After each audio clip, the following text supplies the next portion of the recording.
In the grand palaces of ancient Persia, surrounded by gold, incense, and order, there existed a far darker system underneath the empire's surface, one governed by fear, shame, and pain. While Persian kings were known for their grandeur and tolerance, they also enforced strict rules when it came to maintaining public morality, and those who broke them, especially women seen as immoral, faced punishments that defy imagination. Among the most horrific were those dealt to prostitutes who defied royal codes. And the worst of all, flaying alive, a punishment so brutal that even ancient scribes recorded it with hesitation.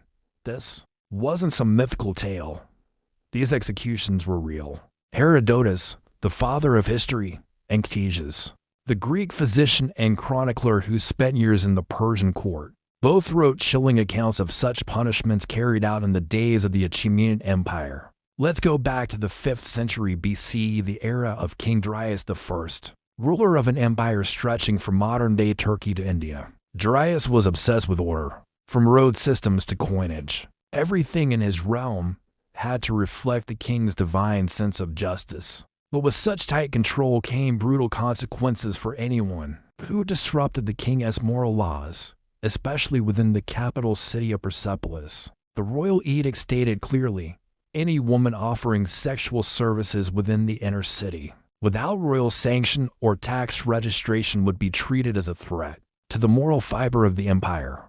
In short, unauthorized sex work was seen as both a sin and a rebellion. It is from this backdrop that we hear the story of Tarva, a young woman from the city of Susa. She wasn't just a prostitute. She was a favorite among Persian soldiers and rumored to have shared beds with minor nobles. Her charm was unmatched, and her reputation had grown far beyond what was acceptable. She offered her services outside the temple-sanctioned brothels, avoided taxation, and, most scandalous of all, she mocked the idea of royal approval. And then she vanished. For 3 days, whispers spread in Susa's narrow alleyways. No one had seen her. No guards had reported her arrest. Her house stood quiet, her belongings undisturbed. Then, on the 4th morning, as the markets opened and the sun crested the rooftops, people gathered around the brothel gates, because something new had appeared. On the outer wall, hung like a macabre banner, was a human skin, tanned and stretched. At its feet lay a placard carved into stone with only 2 Persian cuneiform words, "Ashamed forever." It was Tarva's skin. She had been flayed alive, slowly, ritually, and publicly, though hidden until the final display. Her body was likely tied face down on a wood platform and starting at the back of her neck. A royal executioner would have sliced into her flesh and peeled it downward, inch by inch, foot by foot. This form of punishment wasn't just about death. It was about symbolic purification. In Zoroastrianism, the dominant religion of Persia, moral contamination was treated as spiritual filth. Flaying a body was believed to cleanse the world of that pollution. But the spectacle didn't end there. Her skin remained on that wall for weeks. It served as a warning to every passerby, every client, every woman who dared think she could make her own choices without the king's blessing. And she wasn't alone. At least for other women are documented in similar punishments across the Persian Empire. During the reigns of Darius and later, Xerxes I, some were accused of seducing soldiers, others of stealing royal secrets through pillow talk, and a few merely of being too loud about their profession. One of the most gruesome punishments ever recorded came during the rule of Artaxerxes II, decades after Darius. By then, the method of flaying had become more ritualized and even more symbolic. In the city of Epatana, a woman named Shiran was caught running an underground network of brothels that served both commoners and royal guards, without sanction, without tribute to the temples, and with total disregard for the court strictures. Her influence had become dangerous. But it wasn't just the act of prostitution that brought her down. It was her popularity. She was loved, respected, even feared by local magistrates. And that made her a threat. Instead of being quietly executed, the Persian court chose to make her an example in a way the people would never forget. On the eve of the New Year festival, when crowds would gather for parades and religious processions. A new exhibit was unveiled at the city's eastern gate. What they saw froze them in place. Shiran had been flayed from the shoulders down, her face left intact, wide-eyed in death, but her body was gone, peeled, stretched, nailed to a wooden frame, and placed upright like a hide in a tanner's shop. A crude robe was draped over the flesh to suggest modesty, but the intent was clear. This was punishment, humiliation, and divine purification, all rolled into one grotesque display. What made it even worse? Her brothel, the building itself, was wrapped in her skin and sealed shut. No one would ever enter again. This act was so extreme that it was noted by Greek observers as an example of Persia as growing brutality.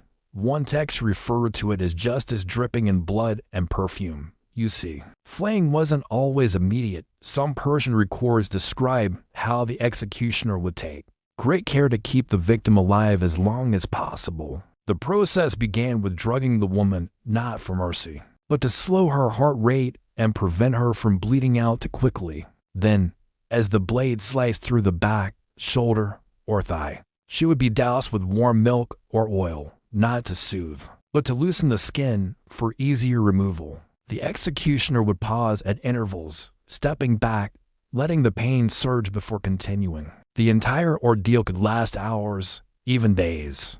In rare cases, depending on how strong the victim was, and when she finally died, her body was often burned separately from the skin, which was then preserved.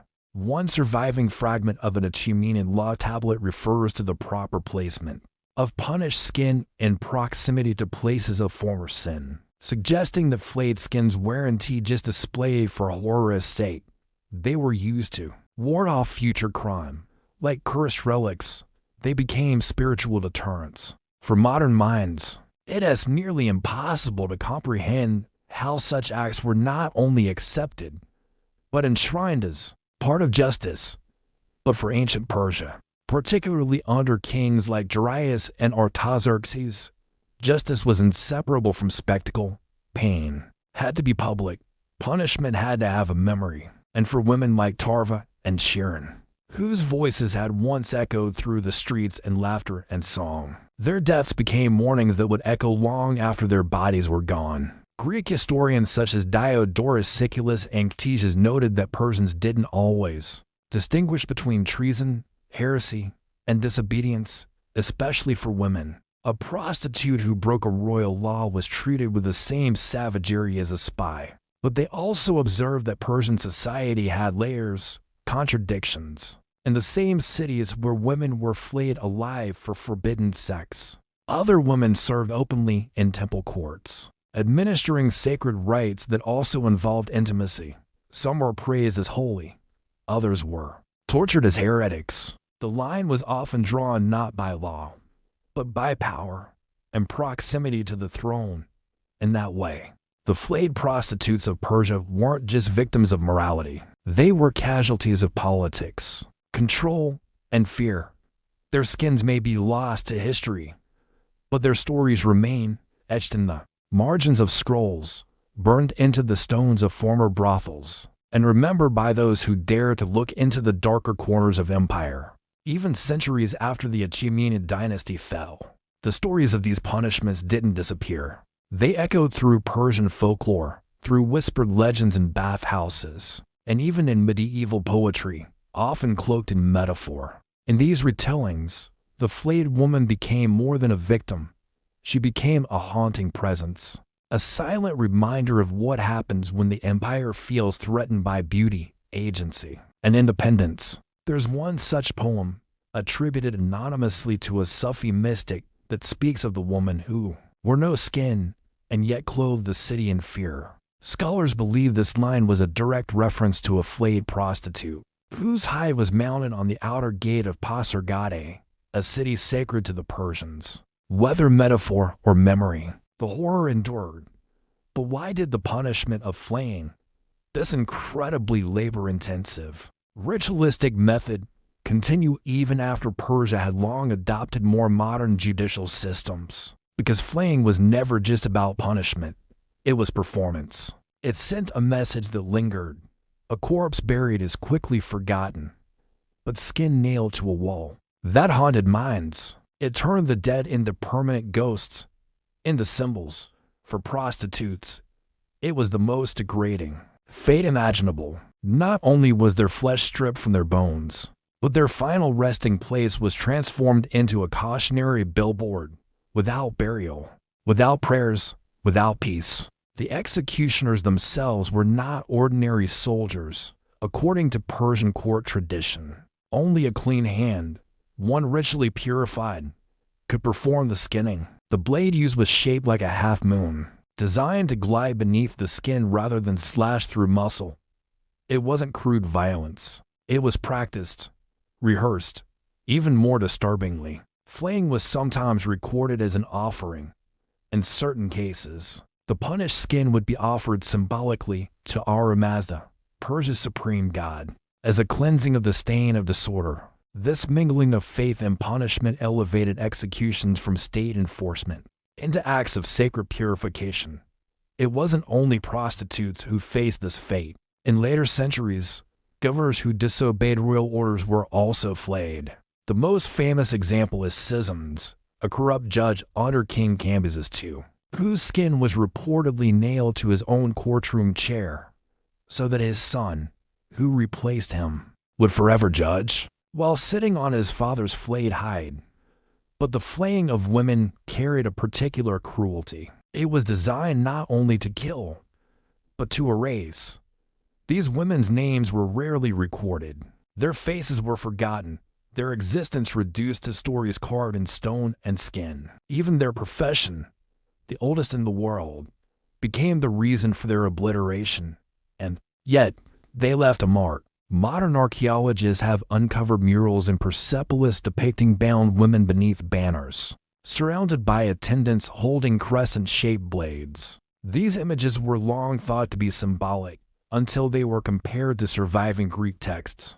Describing flaying rituals, everything matched, from the posture of the victim to the instruments held by the executioners. Even in art, the warning was clear. Disobedience would not just bring death. It would bring public transformation into an object of fear. So what are we left with today? Not bones, not graves, but shadows. The women who were flayed alive in ancient Persia didn't get memorials. They didn't get names carved into monuments. But they got something far stranger. They became legends soaked in silence. Evidence of their pain still lingers in court records, oral tradition, and carved stone.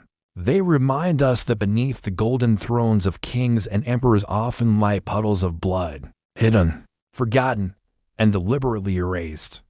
But not here. Here, we remember. In torture's room, the past isn't sanitized. It isn't censored. It's unskinned, laid bare, and told exactly as it happened. They tried to silence her by taking her skin, but we're still talking about her now. And that's one punishment the empire never expected.